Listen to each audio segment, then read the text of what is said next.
ini menjadi agenda bagi kami untuk menyiapkan petugas di tingkat TPS yang seringkali kita punya kesulitan untuk melakukan proses perekrutan. Nah, kita juga berkaca pada pengalaman 2019. Ketika pemilu serentak dilakukan kan banyak petugas KPPS yang meninggal dunia. Itu yang kemudian juga kita harapkan itu tidak menjadi kendala dalam proses perekrutan. Dikhawatirkan bisa kemudian orang tidak mau jadi KPPS karena punya pengalaman 2019, apalagi sistem pemilunya sama.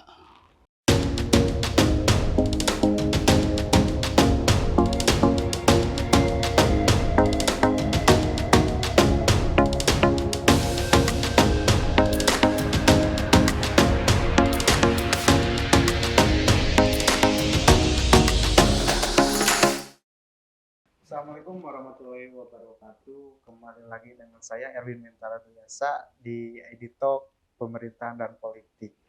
Nah, kali ini kita kedatangan tamu yang luar biasa, sosok yang berperan dalam mensukseskan pemilu baik dari 2019 untuk di Jabar sendiri dan insya Allah di 2024 nanti.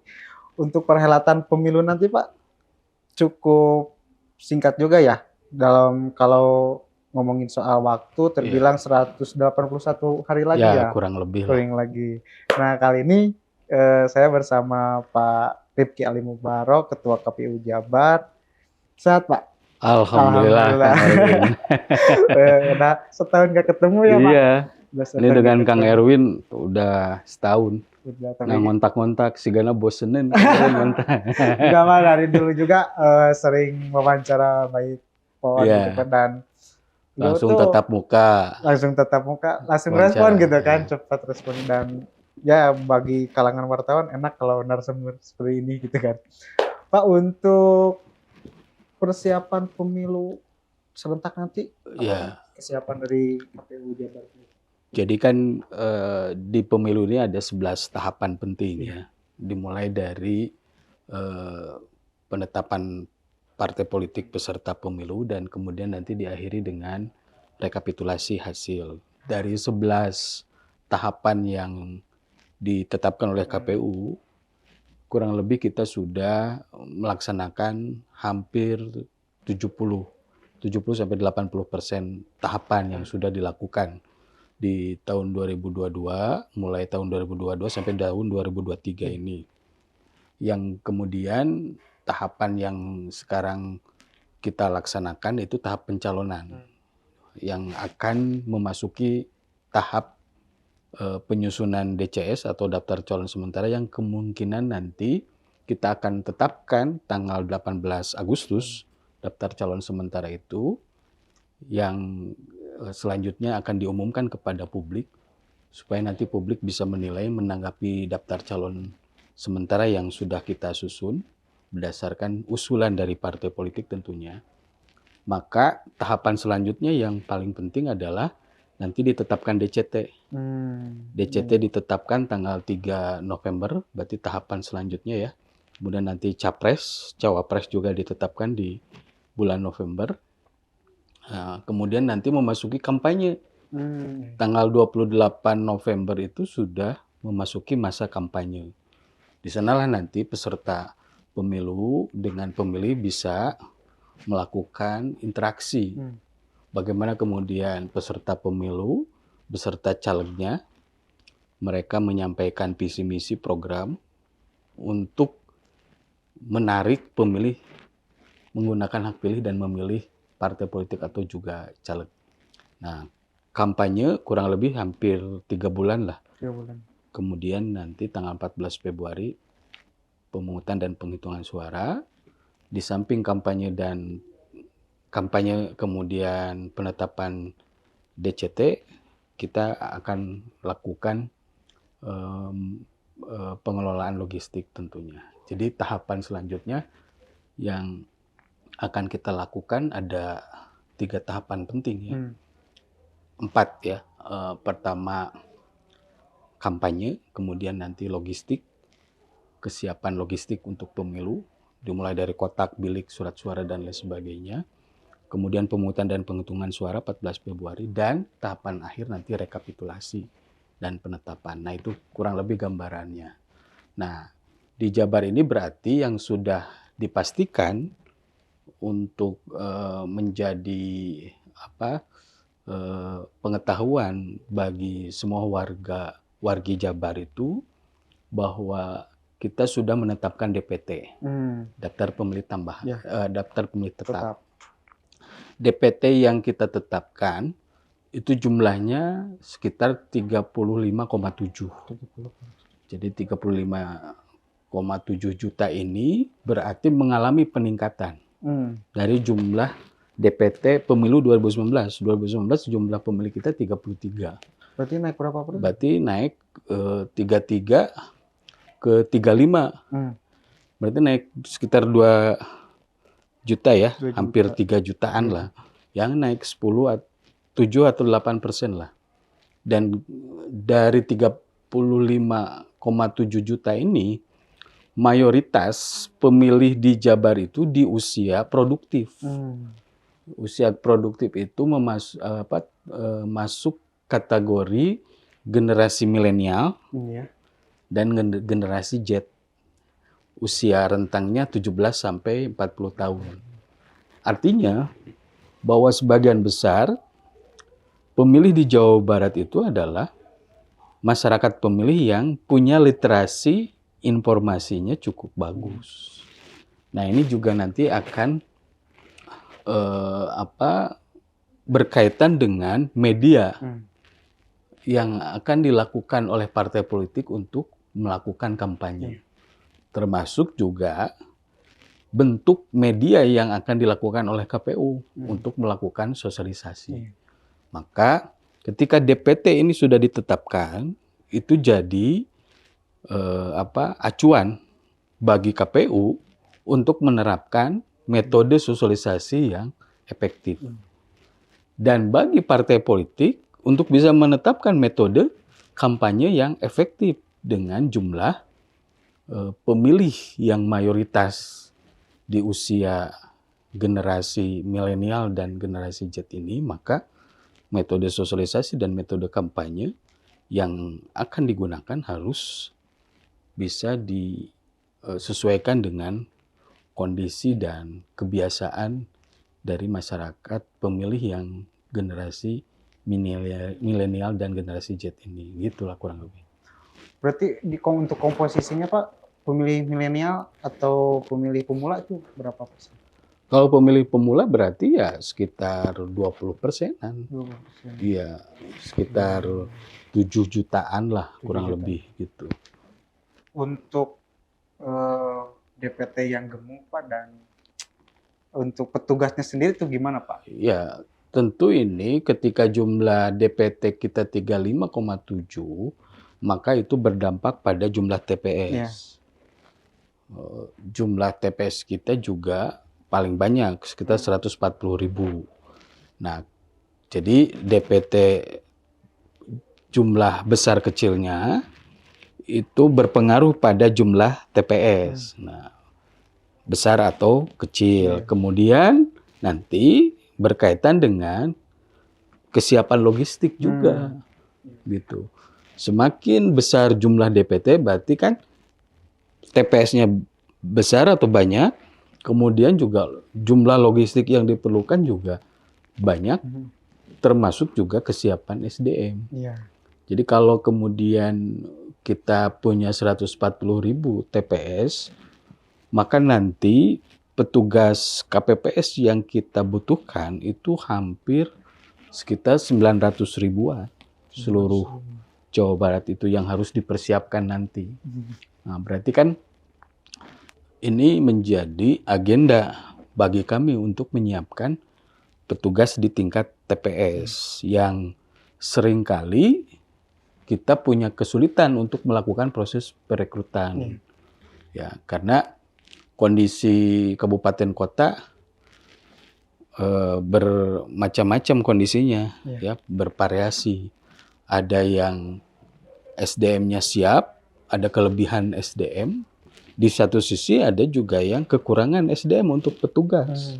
Gitu. Itu yang tentunya perlu diantisipasi. Nah, kita juga berkaca pada pengalaman 2019. Ketika pemilu serentak dilakukan kan banyak petugas KPPS yang meninggal dunia. Itu yang kemudian juga kita harapkan itu tidak menjadi kendala dalam proses perekrutan. Dikhawatirkan bisa kemudian orang yang tidak mau jadi KPPS karena punya pengalaman 2019, apalagi sistem pemilunya sama 5 jenis pemilu, ya, kemudian 5 surat suara dan 5 kotak suara. Maka kita upayakan sejak awal untuk disosialisasikan supaya kita bisa melihat kesiapan proses perekrutan untuk KPPS dari awal untuk mengantisipasi kemungkinan kita mengalami kekurangan atau ketiadaan petugas KPPS yang akan melaksanakan proses pemungutan dan penghitungan suara. Untuk cara mengantisipasinya seperti apa? Ya, kita punya pengalaman kemarin perekrutan PPKPPS. PPKPPS juga ada beberapa kabupaten kota yang mengalami kelebihan dari sisi jumlah, ada juga yang mengalami kekurangan. Maka upaya yang dilakukan oleh KPU untuk bisa mendapatkan sumber daya petugas badan ad hoc ini, kita melakukan koordinasi dengan beberapa lembaga yang punya sumber daya, misalkan dengan dinas pendidikan, kan ada guru, gitu. Kita ajak supaya guru bisa terlibat dalam proses pemilu ini, berpartisipasi dalam proses pemilu. Kemudian juga organisasi kepemudaan atau ormas, OKP, ya, organisasi kemasyarakatan, organisasi kepemudaan, kita juga koordinasikan. Selain dinas pendidikan juga ada kan Kementerian Agama kan gitu ya, ada penyuluh, ada guru ngaji atau yang lainnya. Yang jelas kita memaksimalkan potensi yang ada di lingkungan kita, baik itu organisasi kemasyarakatan, kepemudaan, organisasi keagamaan, gitulah ya, yang kemungkinan mereka bisa berpartisipasi gitu ya untuk menyukseskan pemilu menjadi petugas. Kan ada yang mau jadi peserta gitu ya, kemudian ada hanya sebagai pemilih. Nah, ini sekarang sebagai penyelenggara atau petugas kami. Di samping itu juga kita coba koordinasi dengan mahasiswa di perguruan tinggi. Mereka juga diajak karena memang dari sisi usia juga bisa memenuhi persyaratan untuk terlibat dalam KPPS ini gitu. Nah, itu hal-hal itulah yang kemudian kita lakukan.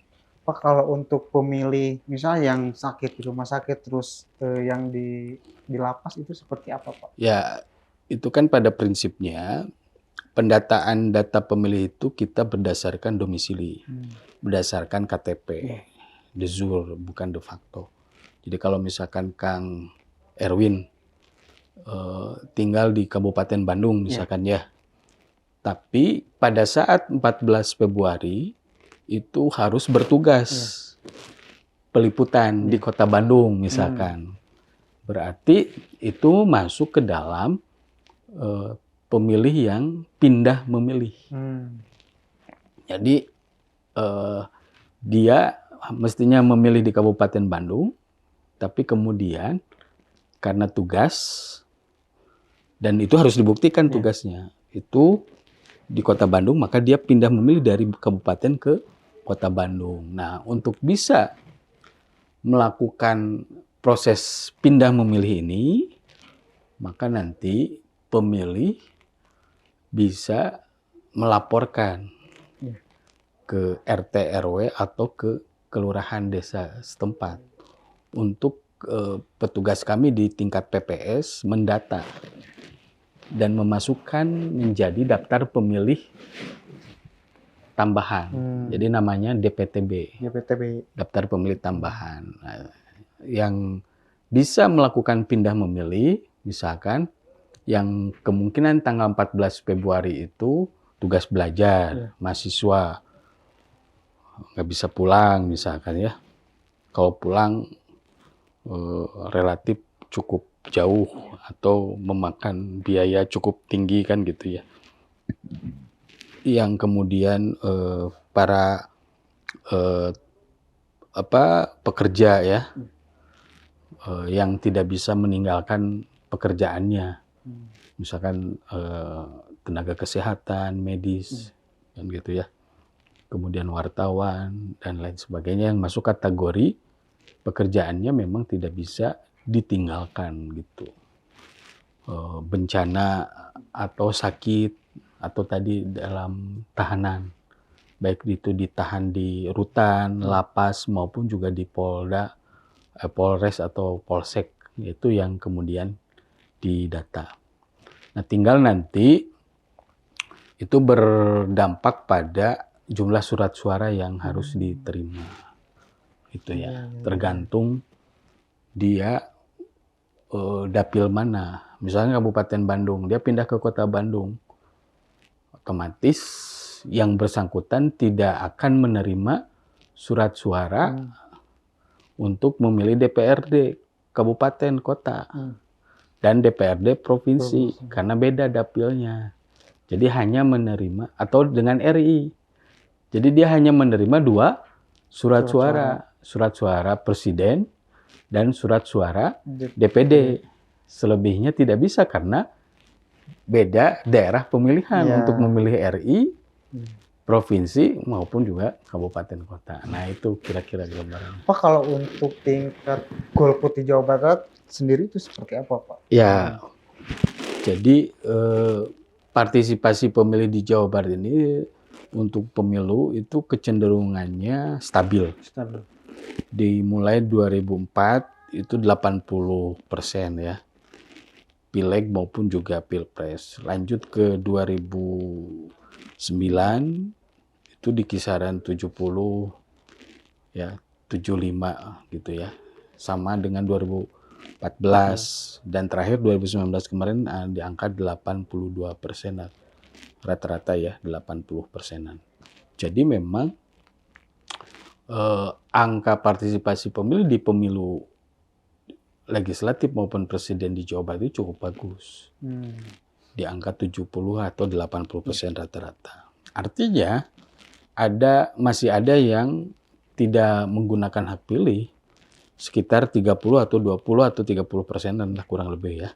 Rata-rata itu 20-30%. Jadi kalau 20-30%, kalau jumlah pemilih kita di kisaran 30 jutaan, berarti ada sekitar 6 juta atau sampai 9 juta. Kisaran 6 atau sampai 9 juta yang tidak menggunakan hak pilih. Nah, apa faktor yang kemudian dia tidak menggunakan hak pilih? Bisa bermacam-macam kan gitu. Bisa faktor administrasi, dia tidak terdata masuk ke dalam DPT. Kemudian ada faktor tadi tugas yang kemudian tidak sempat untuk menggunakan hak pilih. Atau dia menggunakan hak pilihnya di daerah lain. Kan bisa seperti itu. Atau bisa juga dia memang tidak menggunakan hak pilih karena memang tidak ada pilihan. Kan itu macam-macam kategori kenapa dia tidak bisa memilih. Jadi tidak bisa kita mengeneralisir misalkan ya adanya 30% atau 20% tidak menggunakan hak pilih itu golput. Tidak bisa kemudian kita generalisir itu golput, masuk kategori golput. Karena kalau kita cek misalkan ya ada yang karena di faktor administrasi, ada yang tugas kan gitu ya. atau ada juga yang liburan, Hmm. kan macam-macam Iya, iya, gitu. betul, Pak. Lebih baik liburan daripada memilih. Nah, ada juga yang dia memang tidak ada pilihan Hmm. gitu. Ke TPS masuk tapi nggak milih gitu, Pak. Nah, atau dia nggak datang karena nggak ada yang Iya. nggak ada yang dipilih gitu. Nah, itu baru golput. Pak, kalau untuk administrasi kayak yang pensiunan itu gimana, Pak? Ya pensiunan di data masuk pemilih pemula. Masuk pemilih pemula Iya, juga? karena kan dia pensiunan TNI Polri maksudnya. Iya. Karena dia kan baru Iya. baru memilih, itu juga masuk pemilih pemula. Jadi kita kan mendata potensi TNI Polri yang di tanggal 14 Februari itu sudah memasuki masa purna tugas. Maka dia akan menggunakan hak pilihnya. Ya. Untuk ini Pak, kan kemarin udah masuk tahap verifikasi untuk caleg sendiri Ya. sebelum ke tahapan sekarang. Temuan apa sih yang ditemukan di KPU Jabar sendiri untuk para caleg? Ya, yang banyak itu ganda eksternal. Ganda eksternal. Jadi Kang Erwin jadi nyalek di 2 partai, Partai A dan Partai B. Ada juga ganda internal. Ganda internal itu Kang Erwin didaftarkan menjadi caleg di tingkat kota kabupaten dan juga provinsi. Itu caleg ganda internal. Di satu partai, beda dapil. Tapi orangnya sama. Kalau ganda eksternal, satu orang berada di 2 partai. Kalau yang viral kan ada kan artis yang viral. Iya, Pak, itu. Akhirnya dua-duanya nggak masuk kan. itu ganda eksternal. Maka solusinya kita menanyakan ke partai atau ke yang bersangkutan. Mau masuk partai mana?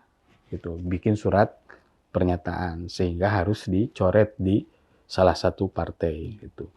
Yang kedua, masalah keabsahan dokumen persyaratan yang biasanya, yang seharusnya tes kesehatan itu dilakukan di rumah sakit pemerintah, ini dilakukan di puskesmas gitu ya, atau di rumah sakit swasta. Nah, itu yang kira-kira akhirnya kan belum memenuhi syarat, karena yang kita harapkan itu mereka melakukan kesehatan di rumah sakit pemerintah dan kesehatannya itu menunjukkan kesehatan jasmani dan rohani.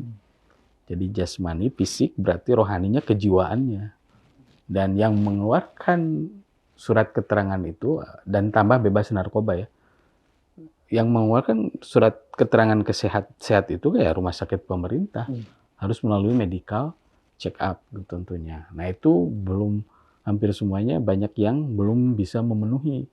Kebanyakan pakai surat keterangan kesehatan dari puskesmas. Kemudian juga keabsahan dari ijazah. Jadi kan ijazah itu ada yang sekolahnya memang sudah tidak ada.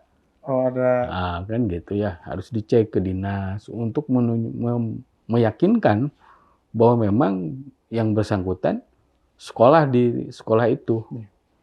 Dan ijazahnya betul-betul asli, sah, bukan yang palsu gitu. Nah, itu harus kita pastikan keabsahan dari ijazah itu. Atau misalkan namanya berbeda di ijazah dengan di KTP. Nah, itu kan macam-macam kondisi yang terjadi ya. Kemudian yang ketiga, surat keterangan sudah terdaftar menjadi pemilih. Nah, itu yang penting dalam proses verifikasi administrasi yang kita lakukan. Tapi Pak, pernah Kak udah masuk ke data DCS, tapi masih ada yang harus diverifikasi, ada nggak Pak? Ada, bisa jadi tidak menutup kemungkinan, maka kita lakukan pencermatan. Ketika kemudian ternyata masih kita temukan adanya dokumen yang tidak sah atau belum memenuhi syarat gitu. Ya, kita kan terus melakukan pencermatan. Makanya ketika DCS sudah diumumkan, sudah ditetapkan, itu harus diumumkan. Nah, ketika diumumkan, nanti kan bisa ada masukan tanggapan dari masyarakat. bisa itu sifatnya administrasi, bisa pada personal, gitu, macam-macam nanti. Macam-macam berarti ya Pak ya? Ya, sebelum nanti ditetapkan menjadi DCT. Berarti bisa meskipun udah Masih masuk bisa tahap ini ada pencermatan pergantian, ada dulu ya? perubahan, ketika kemudian yang bersangkutan ternyata ditemukan Iya. masalah itu terkait dengan dokumen persyaratan. Biasanya Pak, kan kalau misalnya kan lulusan di luar daerah tuh, apakah perlu di verifikasi Iya, faktual juga? verifikasi kalau ternyata ijazahnya diragukan keabsahannya. Iya. Kita lakukan verifikasi faktual. Langsung ke tempat sekolah? Iya, misalkan dia sekolahnya di luar Pulau Jawa, Iya. di daerah Kalimantan, ya kita ke Kalimantan menemui sekolah tersebut untuk menyatakan bahwa betul nggak ini siswanya, betul nggak ini ijazahnya, kan gitu. Iya. Kemudian ada ijazah yang diragukan, misalkan ya ijazahnya paket C. Nah, ternyata ada yang harus dibuktikan, yang menandatanganinya betul nggak ini paket C-nya, gitu.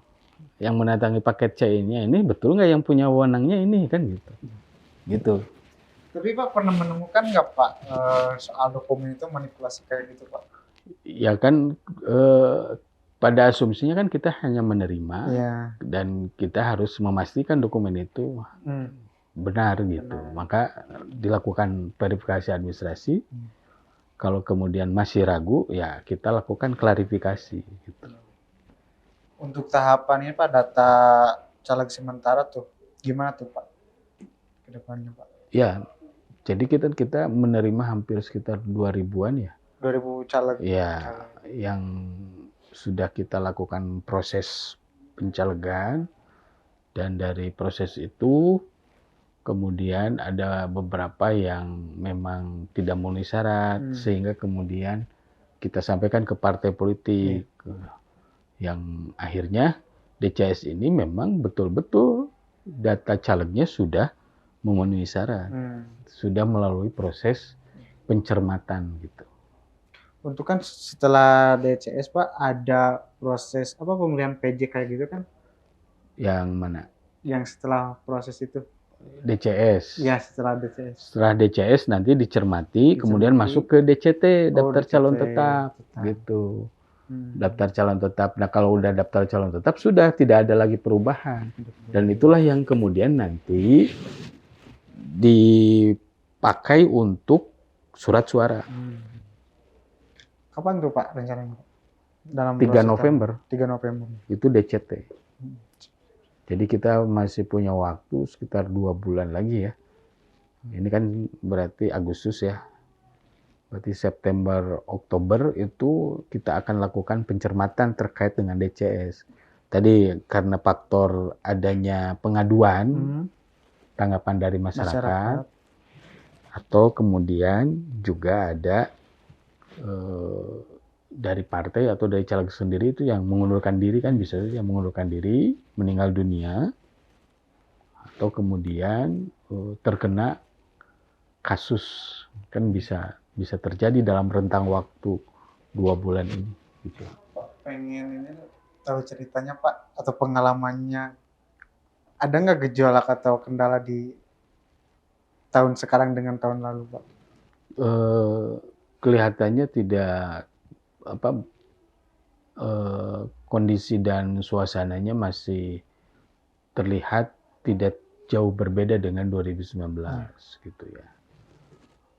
Mungkin yang agak berbedanya kelihatannya sekarang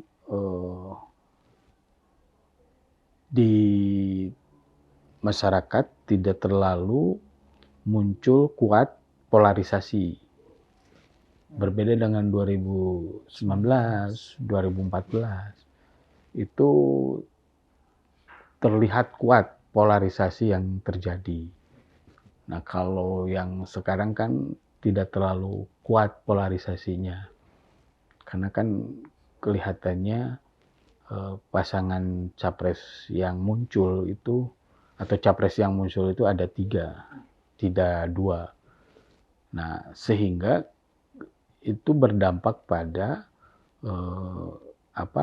kondisi-kondisi yang menjadi kendala untuk yang bisa mempengaruhi terkait dengan tahapan bagi penyelenggara.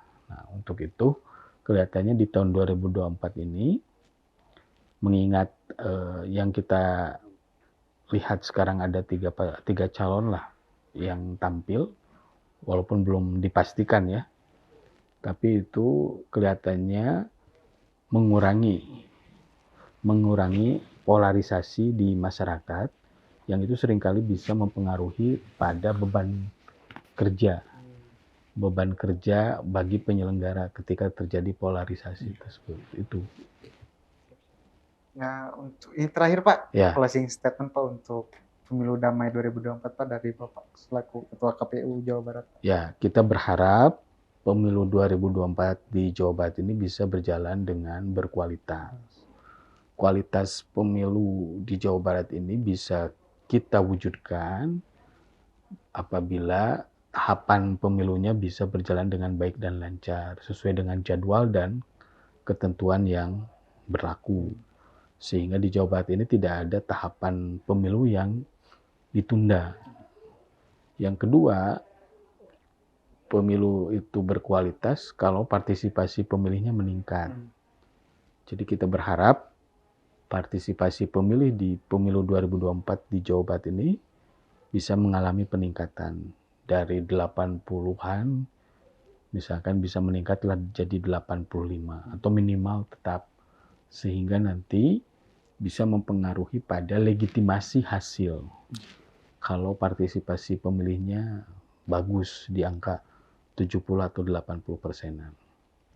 Nah, yang ketiga tentu kualitas pemilu itu diukur dari penyelenggara pemilu yang bisa menjaga profesionalitas, integritas, dan kemandiriannya. Untuk itu, kita berharap semua penyelenggara pemilu, baik di tingkat provinsi, kota, kabupaten, sampai dengan TPS, bisa menjaga profesionalitas, integritas, dan kemandiriannya, dan diharapkan semua pihak bisa mendukung, mensupport supaya penyelenggara pemilu ini bisa menjaga integritasnya gitu ya, profesionalitasnya. Karena kalau ada kelalaian, kesalahan, atau juga kecurangan yang dilakukan oleh penyelenggara, maka itu berdampak pada kepercayaan terhadap hasil.